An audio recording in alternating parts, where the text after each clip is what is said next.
की कच्ची गलियों में जब भी कोई बच्चा दौड़ता था, कहीं न कहीं किरण और सुहानी की मेहनत की कहानी सुनने को मिलती थी।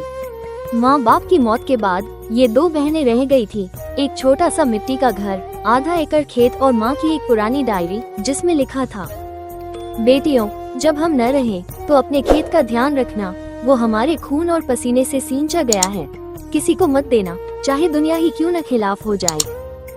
उस दिन किरण सिर्फ 17 साल की थी और सुहानी 13 की। रिश्तेदारों ने पहली ही रात कहा, बच्चियों, अब इस खेत का क्या करोगी? बेच दो, तुम्हारे पालन पोषण में खर्च भी आएगा। पर किरण ने माँ की डायरी को सीने से लगाते हुए कहा था, ये खेत माँ बाबूजी की आखिरी निशानी है। इसे छोड़ना मतलब उनका सपना मार देना है। संघर्ष की शुरुआत पैसे की तंगी, खाने को कुछ नहीं। बारिश में छत टपकती थी, मगर किरण रोज सुबह खेत में हल चलाती। कभी कभी गांव के कुछ पुरुष हंसी उड़ाते, अरे, लड़की होकर हल चला रही है, लेकिन वो चुपचाप काम करती रही। सुहानी स्कूल जाती, लेकिन दोपहर को खेत में आकर बीज बोती। कई बार दोनों बहनें सिर्फ एक रोटी में दिन काटती। एक रात ऐसा भी आया जब किरण ने अपनी रोटी बीमार बहन को दे दी और खुद भूखे पेट सो गई। गांव का दबंग तेजपाल सिंह, जो कि पंचायत में भी रसूखदार था, की नजर उसी खेत पर थी। वो आया, कागज दिखाया। तुम्हारे बाबूजी का कर्ज बाकी था, अब ये खेत मेरा है। किरण ने कांपती आवाज में पूछा, कितना कर्ज था? 20,000। किरण ने जवाब दिया, हम चुका देंगे, थोड़ा वक्त दो। पर तेजपाल को वक्त नहीं चाहिए था, उसे जमीन चाहिए थी। उसने धमकी दी, अगर 15 दिन में पैसा नहीं मिला तो खेत पर कब्जा कर लूंगा।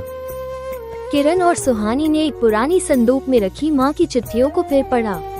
एक चिट्ठी में माँ ने लिखा था, अगर तुम्हारे सामने कभी लालच या डर आए तो इस मिट्टी को उठाकर सीने से लगाना, ये तुम्हारी माँ की गोद है। उस रात किरण ने खेत की मिट्टी हाथ में लेकर प्रण लिया, जब तक जान है ये खेत नहीं जाने दूंगी। किरण ने दिन रात मजदूरी की, सुहानी ने गांव की औरतों के बच्चों को पढ़ाना शुरू किया। किसी तरह 15 दिन में 11,000 रुपए इकट्ठा किए। तेजपाल हंसा, बाकी 9,000। तेजपाल हंसा, बाकी 9,000। किरण बोली, बाकी भी देंगे, सिर्फ एक हफ्ता और समय चाहिए। पर तेजपाल ने गांव में अफवाह फैलाई, अब ये खेत मेरा है, पंचायत में फैसला होगा। पंचायत बैठी। तेजपाल ने अपने झूठे कागज दिखाए। कुछ लोग उसके साथ थे। किरण ने माँ की डायरी, असली दस्तावेज और सबूत दिखाए, मगर सरपंच पहले से ही पक्षपात में था। उसने कहा, तुम्हारे पास पैसे नहीं, तुम लड़कियां हो, ये काम तुम्हारा नहीं। किरण फूट फूट कर रो पड़ी। क्या लड़की होना अपराध है? क्या बेटी अपने माँ बाप की जमीन नहीं बचा सकती?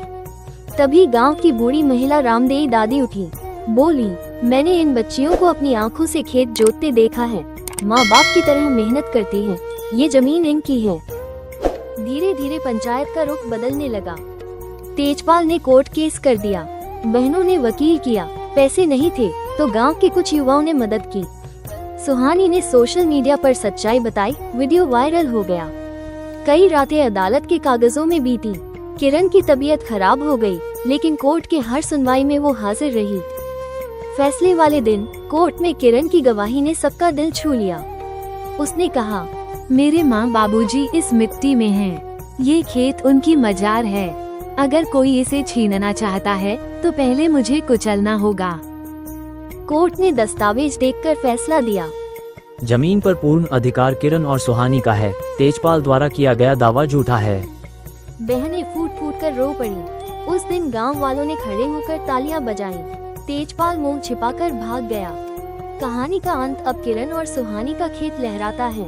गांव के बच्चे जब खेत के पास खेलते हैं तो किरण उन्हें सिखाती है, खेत सिर्फ मिट्टी नहीं, माँ बाप की आत्मा है, इसे कभी मत बेचो।